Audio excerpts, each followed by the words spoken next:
12-year-old Liam Reyes was small, quiet, and gentle, an old soul wrapped in a child's body. Living in a modest apartment in Dublin with his hard-working mother, life was simple but filled with love. What Liam treasured most was the vintage silver microphone sitting on his bedside table, the one his late grandfather had given him before he passed away.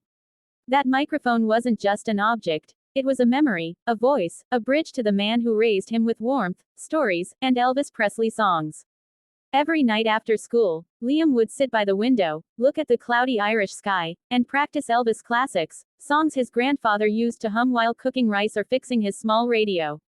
Music heals sadness, his grandfather always said, tapping Liam's chest gently. But only if you sing from here. After his passing, those words stayed stitched deep in Liam's heart. Liam's mother, exhausted from working double shifts as a caregiver, often returned home late at night. But no matter how tired she was, she always stopped outside Liam's door to listen. There he was, singing softly, his young voice trembling yet full of soul. She would close her eyes and whisper, "Your Lolo is listening, Anik." One cold evening, Liam stepped onto their tiny balcony, practicing "Can't Help Falling in Love." His voice floated across the quiet building, gentle like a lullaby. Downstairs, an elderly Irish neighbor, Mr. Donnig, sat alone beside his window, grieving the loss of his wife. When Liam's voice reached him, something inside the old man softened. For the first time in weeks, he felt warmth instead of emptiness. The next day, he knocked on Liam's door, not for help, not for company, but just to say, "Your voice, it brought me peace last night."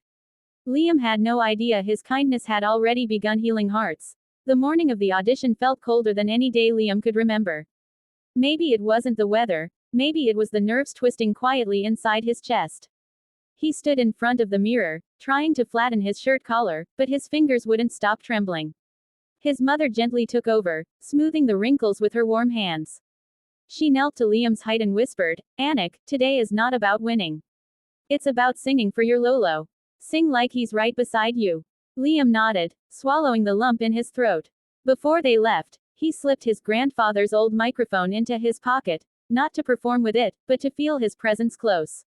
When they arrived at the audition venue, chaos greeted them. Performers rushed in every direction, tap dancers practicing in corners, magicians rehearsing tricks, singers belting out warm-ups.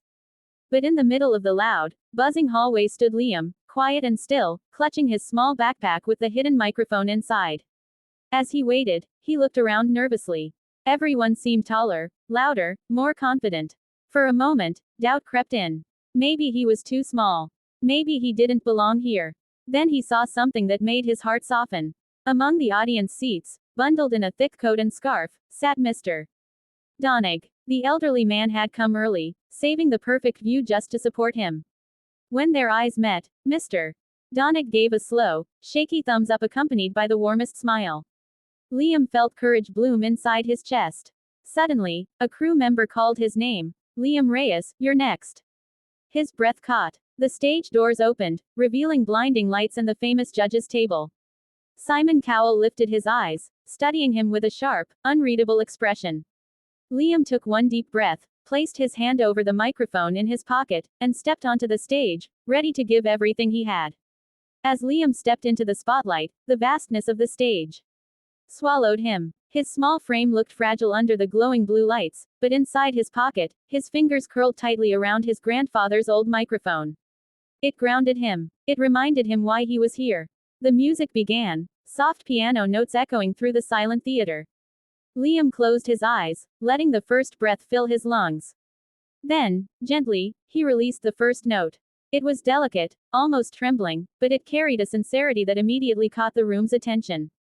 People leaned forward. The whispers faded. Even the judges straightened. As he continued singing, Liam felt memories pour out with every lyric. His grandfather humming while cooking, singing him to sleep during storms, holding his hand when he was scared. Each memory added weight, depth, emotion. His voice grew richer, stronger, blooming into something far bigger than his age. Simon Cowell's expression slowly changed. The usually stern, unshakable judge softened, blinking more than normal. Liam's voice had cracked with emotion on a high note. Just a tiny break, but it carried the raw grief of a child who'd loved deeply and lost deeply. That tenderness hit Simon hard. In the audience, Liam's mother was covering her mouth, tears falling freely.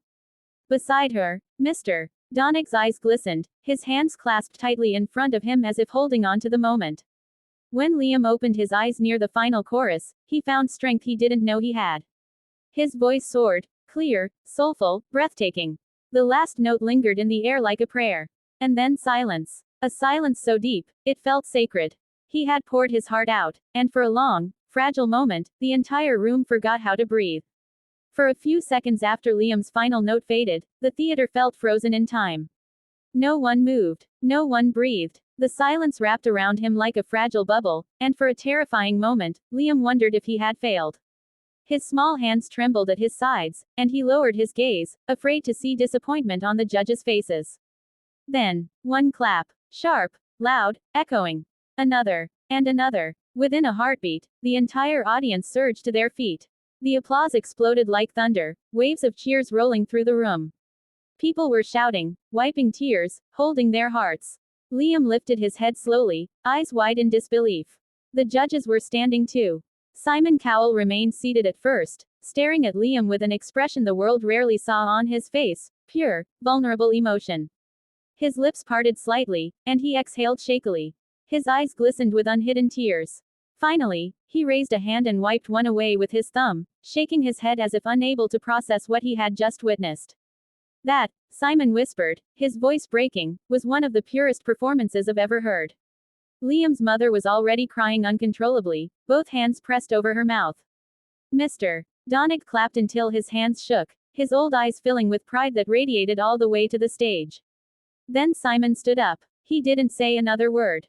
He didn't need to. He lifted his hand, hovered for a moment, and then slammed it down onto the golden buzzer.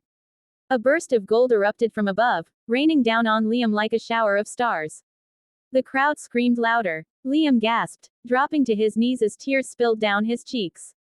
He covered his face, shaking with emotion, overwhelmed by the moment that had just changed his life forever. Liam's life transformed almost overnight. The moment his golden buzzer performance aired, social media erupted with love. Clips of his trembling voice and the golden rain of confetti spread across Ireland and beyond, touching millions who saw not just a talented boy, but a pure heart singing out his grief, love, and hope. Comments flooded in from strangers. Your voice healed me during a dark time. I lost someone too. Your song felt like a hug. This boy reminded us what real music sounds like, honest. Liam read each message slowly, his eyes filling with emotion. He never imagined his quiet songs, once sung only for his grandfather, could reach the world. But fame didn't change him. He still walked home from school with his mother, still carried his grandfather's old microphone in his backpack, and still knocked on Mr. Donag's door every weekend. The elderly man, with his gentle smile and lonely heart, found joy again because of Liam. Together, they spent evenings sharing stories and listening to Elvis on an old record player. Sometimes Liam sang softly, and every time he finished, Mr. Donag would say, "Your voice brings my wife back to me, if only for a moment." One quiet afternoon, as Liam sat at the kitchen table finishing his homework, his mother handed him her phone. "Anik," she said softly, "this came for you." It was a message from Simon Cowell himself. "Liam, your performance reminded the world that kindness still exists. Your voice is a gift. Use it to heal, to inspire, to lift others. Never stop singing." Liam pressed the phone to his heart, overwhelmed.